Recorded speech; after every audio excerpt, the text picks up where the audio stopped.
tous. Bonjour Gaming Rouen, comment ça va ici? Le public en folie. On est, alors pas de manspreading hein, pour commencer, on est sur scène, sur la scène principale de Gaming Rouen Métropole, avec à ma droite Anatole de Tiger Studio, et encore à ma droite, à ma deuxième droite pour le coup, Kevin de Matou Studio. On est sur la présentation des développeurs de jeux vidéo indépendants avec leur studio, leur manière de faire, et on est là pour vous donner un maximum d'informations pour vous aussi si vous souhaitez vous lancer dans l'aventure de création de jeux vidéo et de création de studios de jeux vidéo. Mes comparses sont là pour vous guider. Je vous laisse vous présenter également de votre côté. Moi, je vous ai présenté, mais est-ce que tu peux nous parler un peu plus de toi et de ton studio? Bien sûr, ouais. Donc moi, Anatole Chaumont, je suis lead développeur et cofondateur de Tiger Studio. Tiger Studio, on est une petite bande de rigolards qui font des jeux vidéo par passion. On fait ça depuis 4-5 ans maintenant. On a une dizaine, quinzaine de jeux dans notre portefeuille. On fait tout et n'importe quoi tant que ça nous fait marrer et qu'il y a du monde pour marrer avec nous derrière. Et puis dans les grandes lignes, c'est ça quoi. Ben moi, Kevin Rouzet, donc cofondateur du Matou Studio. Donc nous, on est une entreprise, une SAS précisément, on abordera ça après. Et notre existence a été avérée en 2022, mais on a commencé à bosser sur le projet durant le Covid, parce que ça nous faisait une petite activité intéressante en parallèle du confinement. Et donc on est un nombre variable. En gros, on est une dizaine à avoir bossé sur notre jeu actuel, donc Night Escape, et puis on continue à développer ce jeu et on prépare des projets futurs.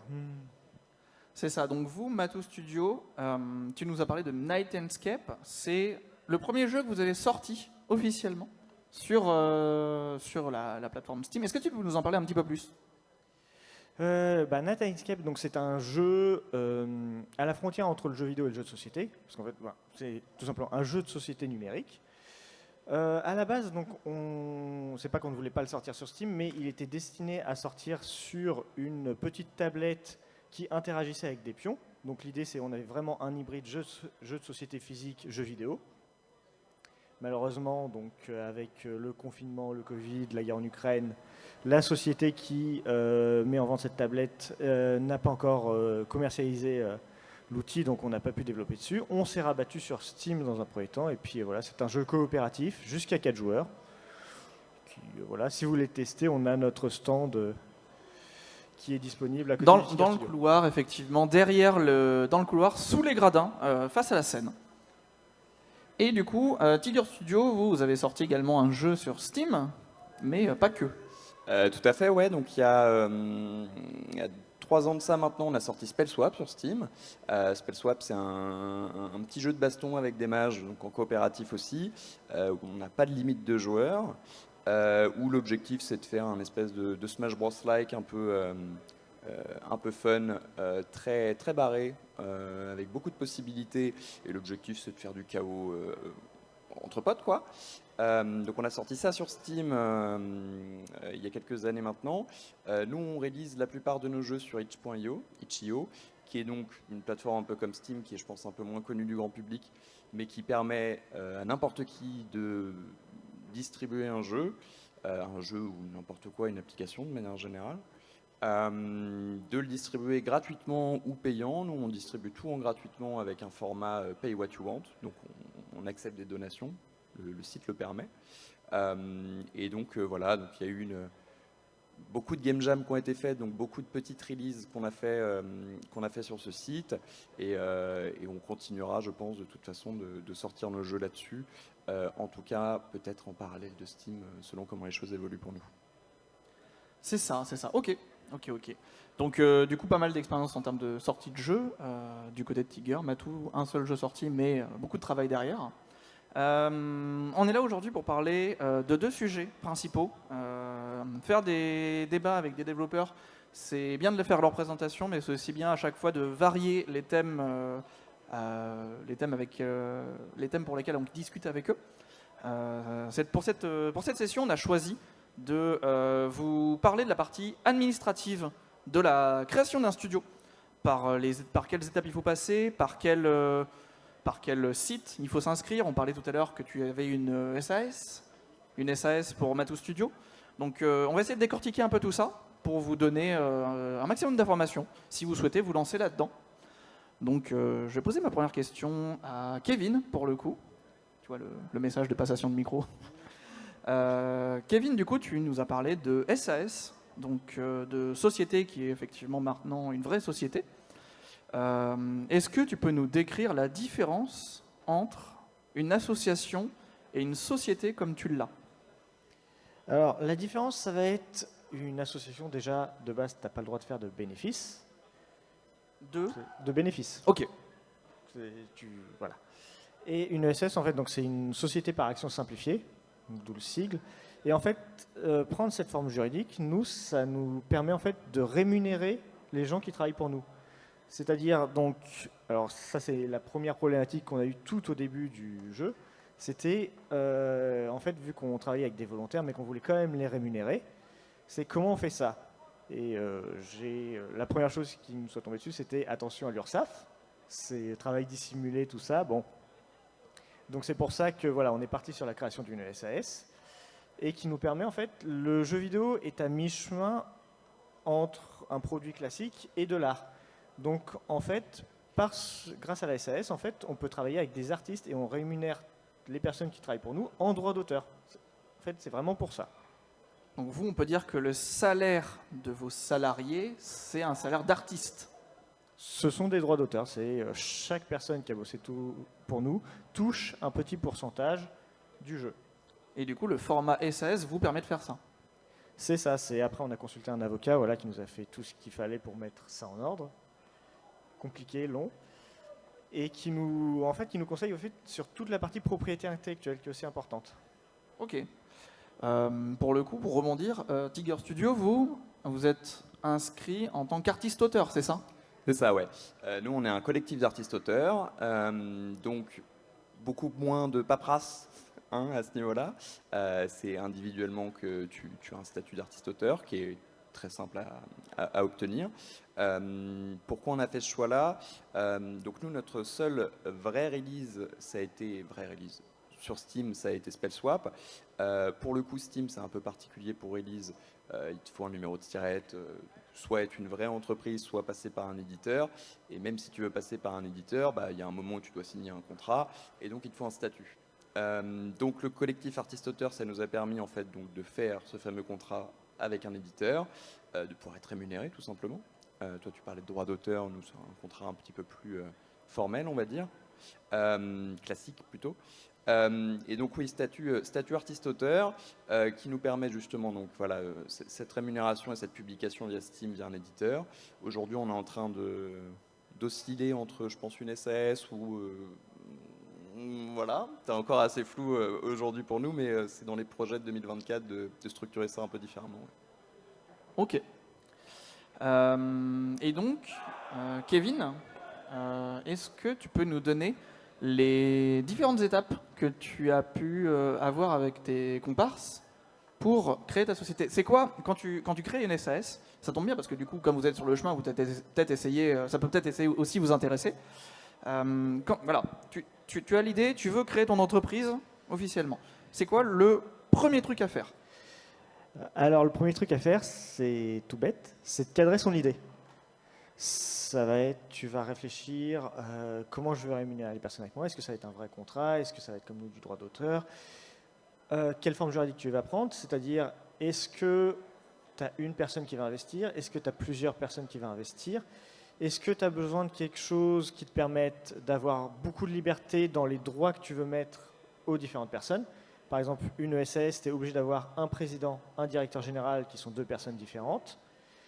Et après, par contre, tu peux faire ce que tu veux au niveau des associés. C'est-à-dire, les associés, c'est des personnes qui vont mettre de l'argent avec toi pour le capital de la société. Et tu peux définir, tu peux être un tyran. Tu peux dire, moi, j'ai le droit de vote, mais par contre, les actions des autres ne leur permettent pas d'avoir le droit de vote. Ce qui, par exemple, en SARL, tu as beaucoup plus de contraintes de ce point de vue-là. SARL, tu peux décrire? Non. Société à responsabilité limitée? Je crois que c'est ça. Je crois que c'est ça. Et voilà. Et qu'après, et même en fonction du capital, en fait, ça va dépendre, puisque donc SAS, SARL, c'est pour des petits capitaux, enfin petits, le prix d'une maison, quoi. Tandis que tu vas avoir après les SA, sociétés anonymes, pour vraiment des capitaux très élevés. Donc déjà, voilà, ton idée va être contrainte à partir de ça. Donc la SAS, pour le coup, c'est dans un premier temps par rapport au capital que tu veux y mettre. Au capital et au nombre d'associés, parce que si tu es un associé, tu ne peux pas être en SAS. Faut que je crois que c'est EURL. EURL. Ouais. J'ai pas l'acronyme, mais EURL, ouais. Entreprise unie. Ça veut dire une Bref. personne à responsabilité limitée. Mais bref. Est-ce que du coup, je vais me poser des questions qui vont peut-être te paraître indiscrètes, mais c'est aussi, tu me dis si tu veux pas y répondre. Est-ce que tu peux nous dire le capital que vous avez mis dans votre société? Alors ça, je peux te le dire puisque c'est une donnée publique. Et donc, nous avons mis, 15 000 € dans la société. Ok, donc vous, pour créer la société Matou Studio, qui est référencée à la Chambre des commerces, du coup, si je me trompe pas, C'est ça. parce que toutes les sociétés sont référencées à la Chambre du commerce, vous avez décidé de mettre 15 000 €. Vous êtes passé par un apport personnel, vous êtes passé par une banque? Alors, le capital que tu mets, c'est forcément un apport personnel. C'est-à-dire, c'est chacun des associés qui a signé un chèque pour atteindre le montant de 15 000 €, qu'on a remis à la banque après, qui a certifié, voilà, j'ai 15 000 € de la part de ces personnes, on peut créer la société. Qui après, donc ça, tu passes par... Donc le mieux, c'est de ne pas faire les choses en ligne et de passer par un expert comptable, puisque l'expert comptable, Il va pas se tromper. il va t'aider à pas te tromper, il va t'aider à remplir les bons papiers pour le tribunal de greffe, tout ça. Et surtout, il va t'aider à la rédaction des statuts. Parce que, détail tout bête, les statuts, en gros, pour les rédiger et les envoyer, en fait, toute la paperasse, ça coûte approximativement 500 €. Est-ce que tu peux nous dire ce que c'est un statut? Ah. Les statuts, en fait, ça va être tout ce que votre entreprise peut ou ne peut pas faire. Ça va être, donc, il va y avoir le nom des associés, qui a quelle responsabilité, comment sont réparties les actions, les droits de vote, tout ça. Et dedans, tu peux avoir des petites clauses. Par exemple, une SAS a une obligation, c'est chaque année doit faire une assemblée générale. Donc ça, tous les associés se retrouvent et discutent de l'état de la société, de sa santé. Et ce qui se passe, en fait, si dans les statuts ce n'est pas inscrit explicitement qu'on a le droit d'envoyer un message par voie électronique, typiquement nous on le fait sur notre Discord, pour dire on se retrouve, tout ça, et ben vous êtes obligé de respecter ce qui est écrit dans la loi, c'est-à-dire un recommandé avec accusé de réception, avec un délai de prévenance d'au moins 15 jours, tout ça. Et vous voyez, là, c'est là où les statuts sont importants, c'est nous on a fait inscrire, ben, on peut juste se contacter par un petit SMS 10 minutes avant et ça passe. Et ça vous permet en fait d'avoir beaucoup plus de liberté que ce qu'auraient fait les statuts classiques. Et du coup, tu passes par un expert comptable pour t'aider à faire les statuts. C'est ça, l'expert comptable, enfin c'est un cabinet de comptabilité où ils vont avoir plusieurs domaines qui vont t'aider à rédiger les statuts. Voilà, tu veux quoi, est-ce que tu as besoin de ça, est-ce que ça te va, est-ce que formuler comme ça c'est bon. Tu fais tout ça et après eux vont s'occuper de d'une partie administrative très casse-pied qui est l'envoi, parce qu'en fait, donc faut envoyer, je te dis, au tribunal de greffe. Et je crois qu'il y a beaucoup d'autres dossiers à déposer dont je ne me souviens plus parce que voilà, le cabinet. C'est son boulot aussi. Ok. Du coup, vous avez mis 15 000 € d'apport personnel de capital dans la société. Vous avez réglé des frais d'expert comptable. Est-ce que vous pouvez donner un ordre de grandeur des frais d'expert comptable? Oui, je peux donner un ordre de grandeur. Ça se chiffre à peu près entre 1 000 et 3 000 €. Ok. Ça permet comme ça de donner un petit peu d'idée. Donc ça, c'est en plus des 15 000 €. Alors, oui et non, parce qu'en fait, le capital de la société te permet de régler ces frais-là. Donc du coup, ton capital devient ta trésorerie. Le capital, en fait, tu peux piocher dedans comme trésorerie. L'impératif qui se passe, en fait, c'est tu n'as pas le droit de descendre en dessous de la moitié en fonds propres. Et si tu descends en dessous de la moitié en fonds propres, ce qui se passe, tu as une procédure juridique qui est lancée, en fait, où dans les 2 ans, il faut que tu remontes ton capital au-dessus de cette barre. Là, on est en plein dans cette procédure. Nous. On parle de fonds propres, en gros, c'est de l'argent qui dort quelque part. C'est de l'argent qui est encore disponible. C'est de l'argent sur ton compte en banque, tout simplement. Ok. Est-ce que tu as une question là-dessus Non, pas de question là-dessus, tout vous paraît clair. Est-ce que vous avez des questions sur ce sujet dans le public? Est-ce que c'est un peu intéressant? C'est beaucoup de documents. On a choisi cette piste-là pour vous aider aussi. Ok, donc ton expert comptable a rédigé ton statut. Est-ce que maintenant, avec tes échanges avec l'expert comptable, ça y est, tu as ta société dans la Chambre des commerces? Ou est-ce qu'il y a d'autres étapes?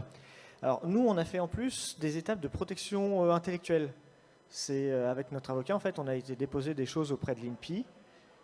Donc ça permet, en fait, c'est typiquement Matus Studio. Donc on a notre nom déposé au nom de l'INPI avec les domaines auxquels on peut travailler. Et on a aussi déposé Nightenscape. Ce qui, je t'avoue, je ne regrette pas au vu des événements récents. Qu'est-ce que c'est, une Athens Step? C'est notre jeu. Ah oui, Nightenscape. En fait, avec l'enceinte, j'entends pas tout à fait intellectuellement, mais Nightenscape, ok.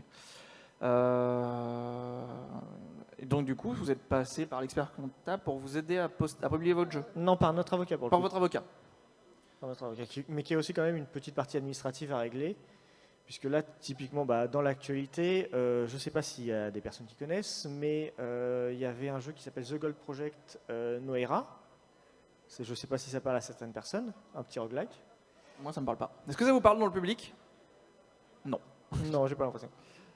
Tout ça te parle. Qui là, pour ceux qui ont remarqué, a changé de nom. Pourquoi? Parce qu'ils n'avaient pas déposé le nom. Ah oui, j'en ai entendu parler de ça. Et quelqu'un les embête avec ça. Oui, c'est ça, j'en ai entendu parler. Quelqu'un qui a déposé le nom pour faire un tout petit truc, et du coup, le jeu de base, qui est assez gros, a dû changer de nom. T'as quelque chose? Là-dessus, non, mais c'est. Là-dessus, pas forcément, mais c'est pas les premiers à qui ça arrivait. Pour le coup, Nera, c'est pas c'est un petit jeu, on va dire, c'est une petite entité qui le développe. C'est arrivé aux développeurs de Hollow Knight, sur un de leurs DLC aussi, qui avait un nom très générique, elle n'est pas à la base quelque chose comme Godmaster ou quelque chose comme ça. Et donc ce sont des choses qui arrivent, je pense, régulièrement dans le domaine. La propriété intellectuelle, c'est quelque chose qui est très très importante dans les domaines artistiques, à partir du moment où tu veux commercialiser quelque chose. Je pense que vous avez bien fait de passer par un avocat parce que c'est quelque chose qu'il faut prendre en compte dès le début. Donc c'est un investissement forcément, mais c'est indispensable sur le long terme pour pas te faire sucrer ton nom ou ton logo ou la moitié de ton jeu à plus ou moins long terme, quoi. Voir tes revenus, comme tu dis, ouais. Ok. Du coup, tu nous parlais tout à l'heure de part de société par rapport au président, au vice-président et aux associés. Tu peux nous donner les ratios à peu près d'à peu près, genre un associé met combien, un président mettrait combien Ça n'a pas d'influence parce qu'en fait, le président et le directeur général sont élus.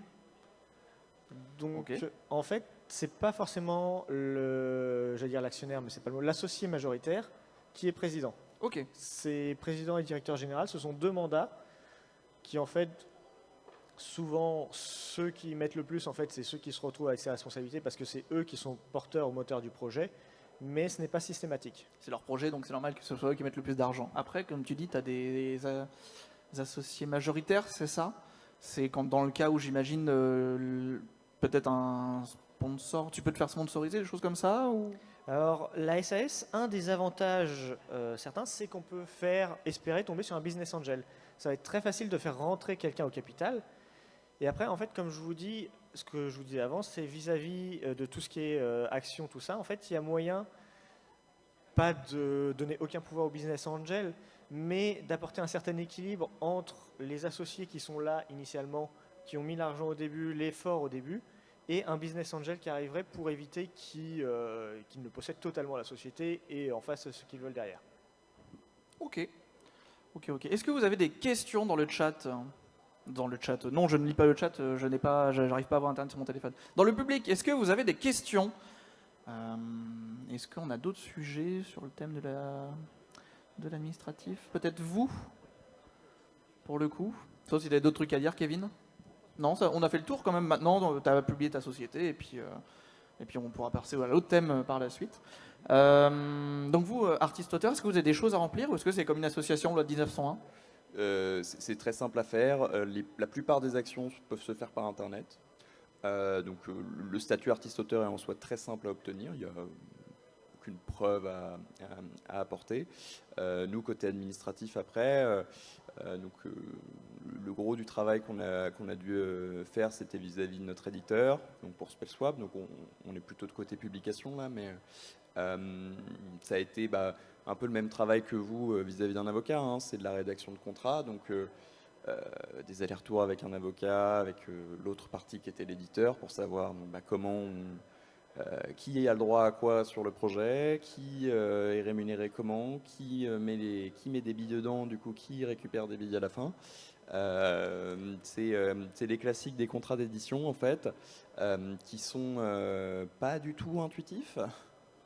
Il y a beaucoup de subtilités auxquelles tu t'attends pas, de petites surprises que tu vois comme ça popper dans le contrat. Tu dis ah oui, c'est quand même important d'être passé par un avocat pour avoir pensé à tous les petits loopholes, tous les détails qui t'échappent complètement en fait la première fois que tu te dis c'est tout simple, j'ai juste à leur céder les droits de distribution. Qu'est-ce que c'est des droits de distribution? Sur quelle plateforme?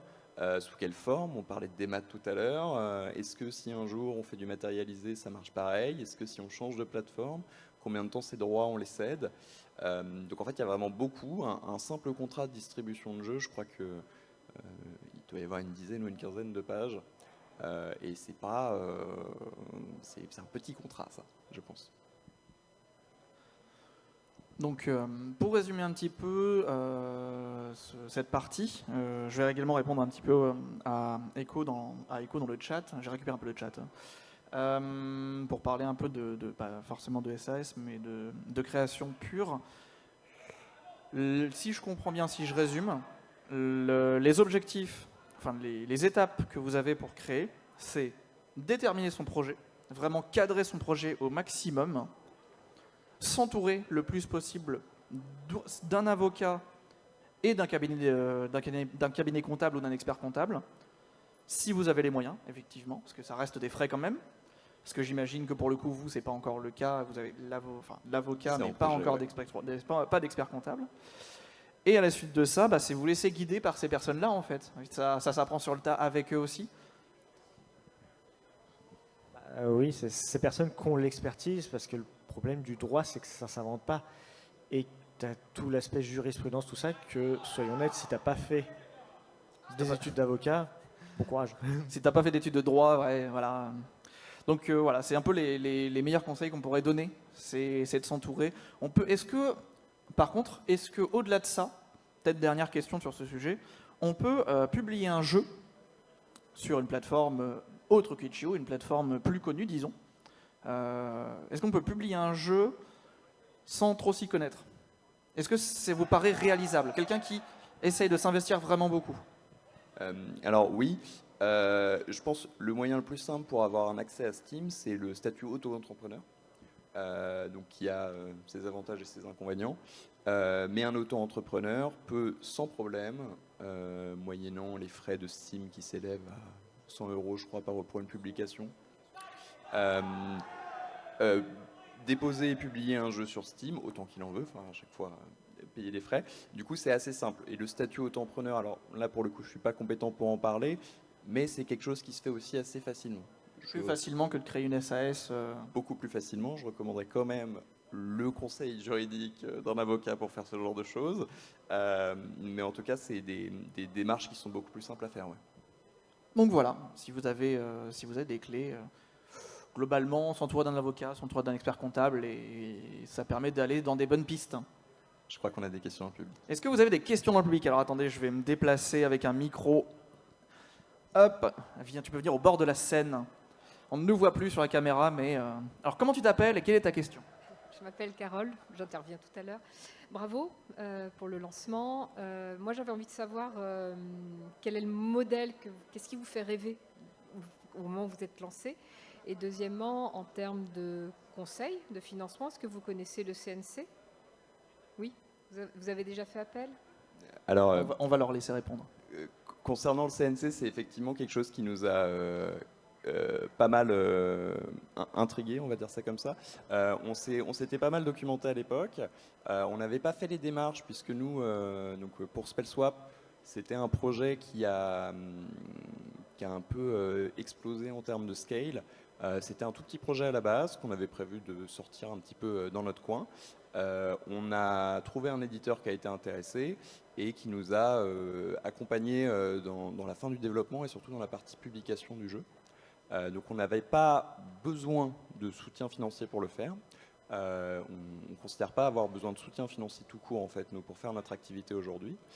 C'est pas notre activité principale, mais effectivement, c'est une des questions qui est sur la table aujourd'hui, de savoir comment on investirait plus de temps et d'argent du coup, et donc par quels moyens on peut trouver des financements. Le CNC, je pense, c'est la meilleure façon aujourd'hui, dans le jeu vidéo, mais dans plein d'autres domaines artistiques, de trouver des financements au niveau de l'État français. Et je pense que c'est quand même de très loin le premier angle sur lequel il faut s'intéresser pour attaquer les choses un peu plus sérieusement. Ouais. Alors, Et nous, ce qui nous fait rêver, alors bon, nous on a toujours été très branchés jeux vidéo dans l'équipe, hein, et donc nous on s'était rencontrés dans le domaine professionnel, donc pas vraiment dans le jeu vidéo, dans le serious gaming, donc le jeu vidéo sérieux pour apprendre des choses aux gens, ce qui est très bien aussi. Mais on s'est très vite dit que on trouvait tous qu'on avait beaucoup de talent les uns les autres et que il fallait utiliser ça pour faire des dingueries à côté, on va dire ça comme ça. Donc on n'a pas un grand rêve ou un grand modèle, on est juste une bande de potes qui aimons faire des conneries entre nous. Et tant qu'on peut le faire, on continuera de le faire, je pense. pour nous, on aimerait bien en vivre, si possible, mais pour l'instant, on a nos boulots à côté, en fait, qui, eux, nous permettent de vivre, puisque le studio, pour l'instant, c'est un plus.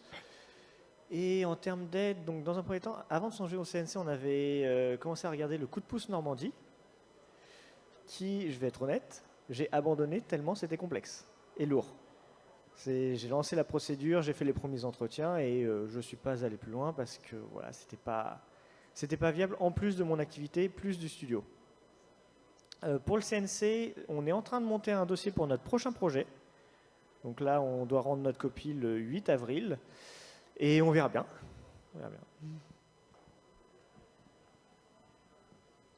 Alors, une autre question dans le public. Alors pareil, comment tu t'appelles? Quelle est ta question? Bonjour, moi c'est Maëlle. Ma question c'est qu'est-ce qui vous a poussé à monter une entreprise?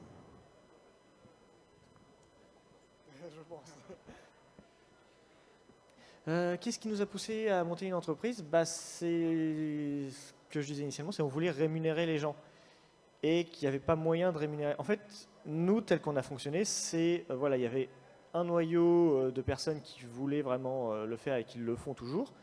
Et en fait, on avait quelques personnes qui gravitaient autour de nous, mais on ne voulait pas dire on prend ce que vous faites sans rien en contrepartie. Donc nous, il y avait quand même cette option de rémunérer, même si ce n'était pas grand-chose, au moins symboliquement. Parce qu'un graphiste, un artiste, tout ça, ça se rémunère. C'est les gens qui disent on paye en visibilité, ça ne devrait pas exister. C'est aussi simple que ça. Moi, je te rejoins complètement là-dessus.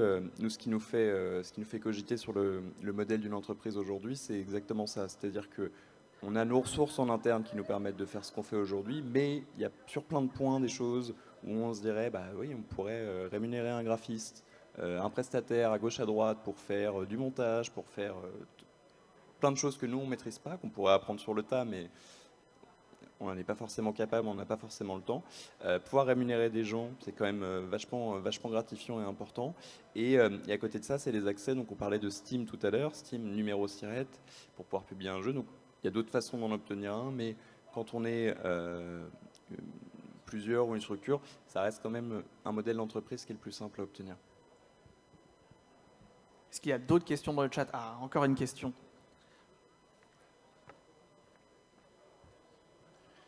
Bonjour, je m'appelle Quentin, je suis en école de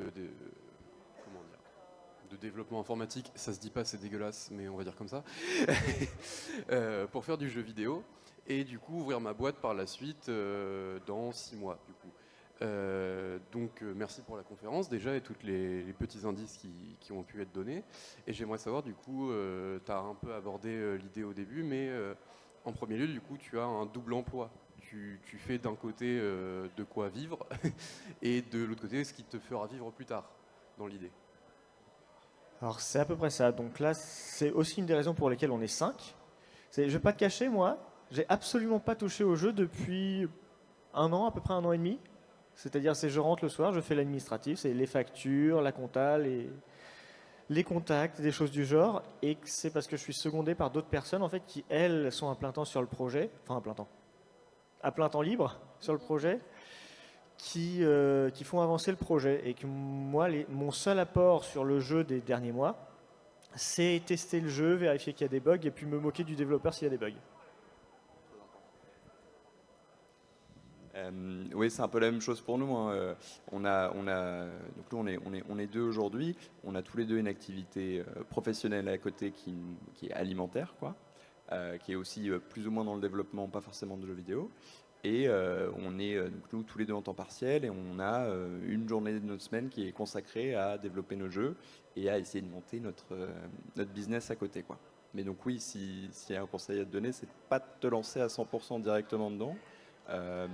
Notamment parce qu'au-delà de juste avoir des revenus, c'est avoir des expériences professionnelles, que ce soit dans le développement pur ou dans le jeu vidéo, c'est toujours gratifiant. Tu apprendras forcément des choses en sortant d'école, en bossant dans une entreprise qui fait du développement, qui fait de l'informatique, on va dire ça comme ça.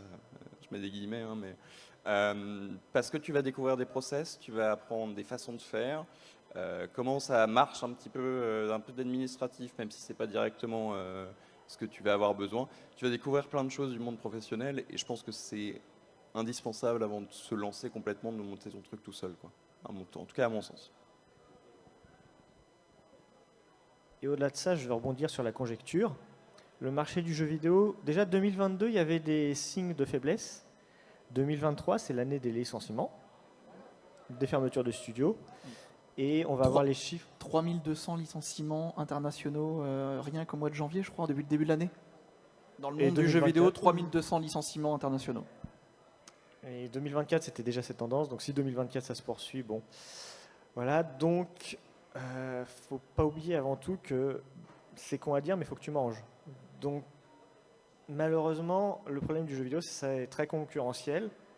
Et en plus, là, depuis 2 ans, le marché semble un peu fléchir. Donc on attend les chiffres du CEL pour savoir ce qui se passe. Donc le CEL, syndicat des éditeurs de logiciels ludiques, qui va nous permettre de savoir quelle couleur est 2023.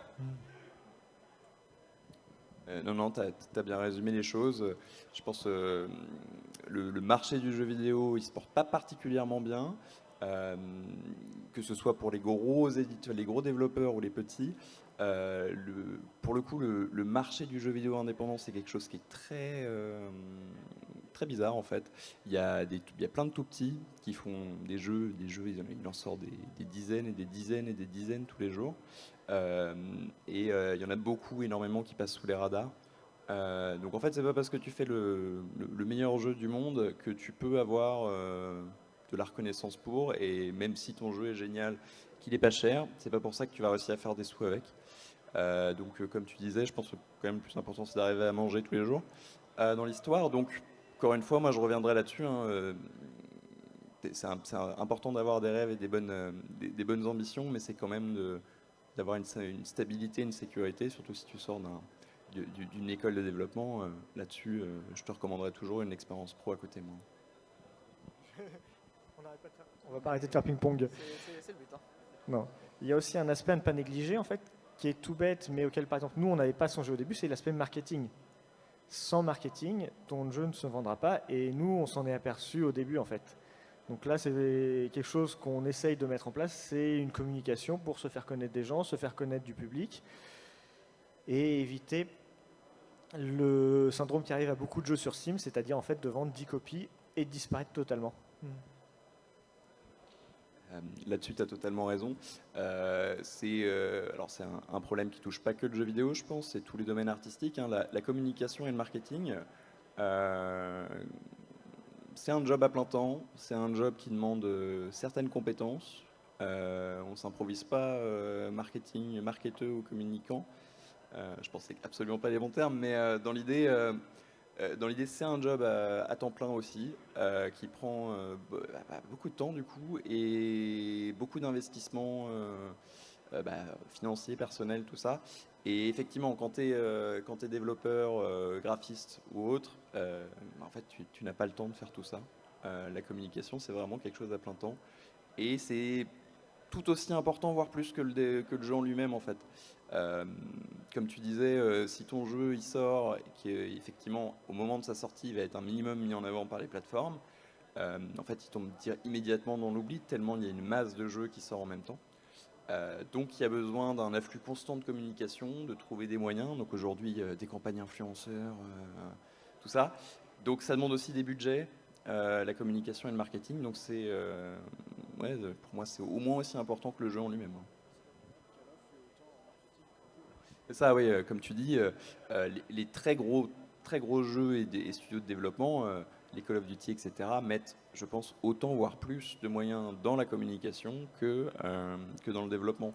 Pas forcément tous, hein, bien sûr, mais la plupart du temps, c'est ça, ouais. Est-ce qu'ils ont répondu à ta question? Pas d'autres questions dans le public? Si, tout au fond, là-bas. On va te faire tourner un petit peu le micro. Je t'invite à te rapprocher de la scène. Tu peux venir, tu peux venir.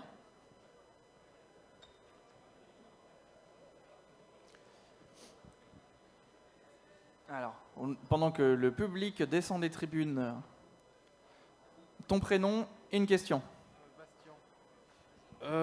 Du coup, je suis arrivé en retard. C'est quoi le nom de votre studio? Ou de ce que vous faites, quoi? Je vous laisse répondre. Moi je suis Tiger Studio, donc petit studio normand. On a notre stand juste de l'autre côté. Et moi, je suis du Matou Studio, donc pareil, petit studio normand. On est voisins avec le Tiger quand ils font pas tout cramer. C'est ça. C'était pas nous. On va pouvoir passer au deuxième thème de cette mini-conférence. On va faire rapide parce qu'il est déjà 37, il nous reste moins de 5 minutes. On va parler publication. On a parlé un petit peu de publication tout de suite. Est-ce que vous pouvez nous donner vos sites privilégiés, enfin vos endroits privilégiés pour publier un jeu, et globalement comment vous faites une fois que vous avez fini votre jeu pour le publier? Donc oui, on a déjà pas mal parlé. Donc pour nous, ça va être la plateforme principale pour le PC en tout cas, parce que c'est vrai qu'on parle de publication de PC sur PC depuis tout à l'heure. Donc ça va être Steam, qui est le magasin, je pense n'importe quel joueur de jeux PC connaît. C'est donc un magasin qui est relativement accessible, comme je disais tout à l'heure. Les étapes pour publier sur Steam sont pas très compliquées. Il y a quand même pas mal de choses à faire. Mais en soi, c'est donc ouvrir un compte développeur, payer les fameux frais dont on parlait tout à l'heure. Et une fois qu'on en est là, donc Steam a toute tout plein de recommandations et de guidelines pour qu'est-ce que tu dois faire. Par exemple, il te faut ta petite bannière pour que le jeu il ait sa bannière sur le magasin, la miniature sous tel format. Donc il y a plein d'assets et de visuels à produire, des descriptions, des traductions à faire un peu dans tous les sens. Il y a, selon ce que tu veux faire avec Steam, l'interactivité que tu veux que ton jeu ait. Steam a une API, un package, différents packages selon comment tu développes les choses que tu vas devoir intégrer dans ton jeu. Donc tu vas avoir des modifications de développement à faire pour pouvoir être compatible avec les features de Steam. Je pense là à la friend list, nous on a utilisé le remote play together. Les achievements, des trucs comme ça, qui sont pas très compliqués à implémenter. Par contre, il faut pas te dire je vais le faire au dernier moment. C'est pas du tout du vécu. Même si ça s'est très bien passé, effectivement, ça prend un peu de temps. Faut pas trop improviser ça. Et pour l'autre plateforme en question, itch.io. Itch.io, c'est quand même, je pense, la meilleure ressource pour trouver des jeux indépendants gratuits. Pour ceux qui ne connaissent pas, tu peux nous décrire un petit peu ce que c'est Itch.io? Donc Itch.io, c'est une plateforme en ligne, c'est un site internet. Hein. C'est un petit peu comme Steam à ce niveau-là, sauf que c'est ouvert à n'importe qui. N'importe qui peut publier dessus, déposer un jeu, ou je crois qu'il n'y a pas que des jeux même sur la plateforme. Et donc, c'est un gros fourre-tout de délire d'indépendants, principalement. Il y a beaucoup de petits jeux, il y a aussi des gros jeux, des jeux qui sont aussi sortis sur Steam et aussi sortis sur itch.io. Il y a une espèce de communauté de chercheurs de trésors un peu dessus, où on a des gens qui en fait cherchent des jeux qui sortent un petit peu du cadre grand public, puisque ça permet d'autres visions artistiques et des trucs un petit peu plus bizarres des fois. Donc il y a des niches qui se forment sur itch.io et qui permettent de découvrir tout plein de trucs. Donc ça marche exactement comme Steam, hein, mis à part que tout est voulu gratuit, on va dire ça comme ça. Par exemple, il y a une game jam qui se déroule derrière. Les jeux de la game jam seront publiés sur itch.io à la fin de l'événement. Même question. Quelle est-elle? C'est ça là-ci. Oui, quelle est-elle? Quels sont, pour toi, comment tu as fait pour publier ton jeu sur Steam et pourquoi tu as choisi Steam? Le processus, donc, Antonin l'a décrit, hein, on a suivi le même processus. Et pourquoi Steam? Parce que à la base, donc nous, comme on est une société, on a eu beaucoup de frais. Et l'idée, en fait, là, on l'a sorti en accès anticipé. L'idée, c'est forcément d'avoir une petite rentrée d'argent pour nous permettre déjà d'amortir les frais qu'on a eus et ensuite de pouvoir aller jusqu'au bout de l'idée et de lancer les projets futurs. Parce que là, soyons honnêtes, dans le jeu vidéo, quand tu te lances, si tu n'as pas un coup de pouce, tu n'as pas de viabilité financière. Parce que pour le coup, Night Escape est sorti donc sur Steam, mais vous avez choisi la formule en accès anticipé. On voit beaucoup ça de plus en plus sur les jeux, notamment des gros jeux, hein, de l'accès anticipé. Vous, c'est un choix que vous avez fait de sortir en accès anticipé. Oui, alors, on va pas... Les gros jeux, il y a d'autres problématiques qui se posent, mais nous, donc... On n'en parlera pas. On n'en parlera pas. Nous, c'est vraiment, d'une part la rentrée d'argent, d'autre part avoir du retour utilisateur. Parce que Détail tout bête, donc la première présentation qu'on a faite du jeu, c'était à Cherbourg, à l'Odyssée du jeu vidéo. Et en fait, Détail tout bête, mais nous, on a fait le jeu. Et pour nous, l'interface est très claire. On a présenté cette interface à des gens qui étaient... Mais il est où ce bouton? Détail tout bête. Je me rappelle quand on l'avait testé en stream une fois, je sais plus si c'était avant l'événement ou pas. Je fais bah oui mais c'est pas écrit qu'on peut faire ça. Il me fait bah si c'est marqué là. Je fais bah c'est pas clair. Quand je clique dessus il y a rien qui se passe. C'est ça. Voilà. Typiquement les retours utilisateurs en fait sont quelque chose d'important et nous en fait on l'a sorti en anticipé pour aussi avoir ça. Ça nous permet, c'est là où on sait voilà. Donc vous avez choisi cette formule d'accès anticipé surtout pour avoir des retours des gens. Les deux, retour des gens et une petite rentrée d'argent. Ok. Parce que du coup, on parle de rentrée d'argent, mais vous aussi, le jeu que vous avez sorti sur Steam, du coup, il est payant, tous les jeux sur Steam. Il y a des jeux gratuits sur Steam. Tu peux distribuer gratuitement, oui. Vos jeux sont payants. Est-ce que vous pouvez nous donner le prix de vos jeux sur Steam, enfin de votre jeu chacun? Alors si je dis pas de bêtises, le prix de base, il doit être à 6 €. Ouais, ça doit être ça, 5,99 €. Bien sûr. Et il est absolument tout le temps, je pense, en promotion. Ou presque en promotion tout le temps. On s'arrange notamment la plupart du temps pour participer au... Donc Steam organise régulièrement des promotions caritatives pour différentes œuvres de charité. Et donc à ce moment-là, tu proposes de mettre ton jeu en promotion et tu reverses, alors ça dépend des conditions, mais la moitié ou plus des gains qui ont été faits sur les ventes à l'association en question. Ce qui est une façon de mettre en avant, enfin, Steam va mettre en avant les jeux qui rentrent dans cette promotion. Donc c'est une façon d'être mis en avant plus régulièrement et c'est, je pense, assez rentable. Et nous, pour Night Escape, donc on est à 4,99. Grégoire voulait pas mettre 5 tout rond. Puis voilà, et de la même façon, Steam organise quasiment tous les jours des promotions, donc il est assez régulièrement en promotion aussi. C'est ça, donc on est là du coup avec des studios de création de jeux vidéo qui font leur truc de leur côté sans que ce soit leur métier et qui mettent leurs jeux sur Steam à moins de 6 € pour des choses qui... vous avez fait quand même quelques ventes, hein, mine de rien, vous avez un peu les chiffres de vente de vos jeux? Spellswap, ça va être plus compliqué parce que ça date depuis plus longtemps. J'ai pas regardé récemment. Non, je ne saurais pas te dire combien d'unités ont été écoulées.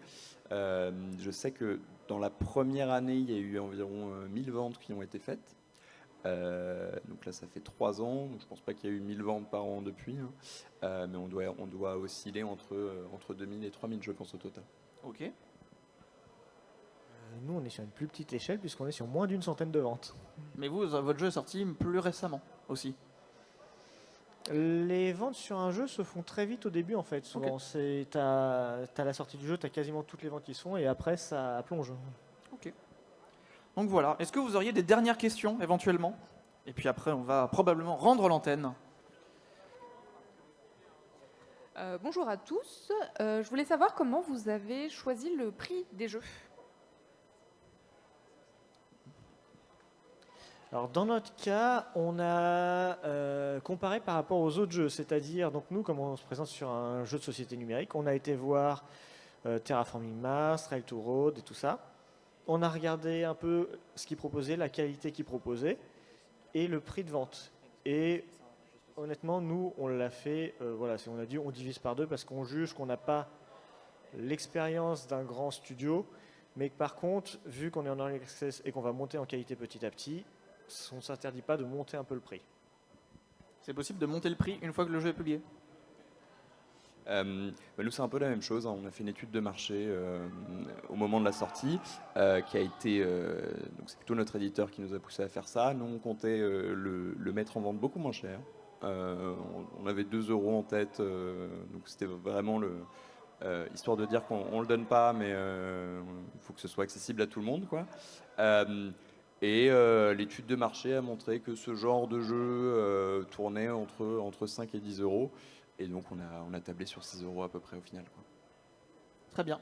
Je vous remercie de votre présence. Je vais juste à toi. répondre au chat en disant que il y a beaucoup d'activités qui seront prévues aujourd'hui sur la chaîne de Gaming Rouen. Beaucoup de débats jusqu'au milieu de l'après-midi. Et qu'il y a beaucoup de tournois qui sont en cours également à l'événement Gaming Rouen. Si vous voulez suivre les tournois, je vous conseille de vous rendre sur le site internet et d'aller voir directement les chaînes Twitch qui diffusent les phases de poule des tournois. Sur scène, il n'y aura que les finales au moment où il y aura les finales physiquement de présente. Il y aura beaucoup de débats comme celui-ci tout au long de la matinée, en début d'après-midi. Je vous remercie de nous avoir donné du temps pendant cet événement, parce que vous êtes également occupés à votre stand. Je remercie également tous nos partenaires, la ville, la métropole, la région et le Crédit Mutuel, Crédit Agricole. Et bien voilà, encore merci. Bonne journée à vous et voilà, à plus tard.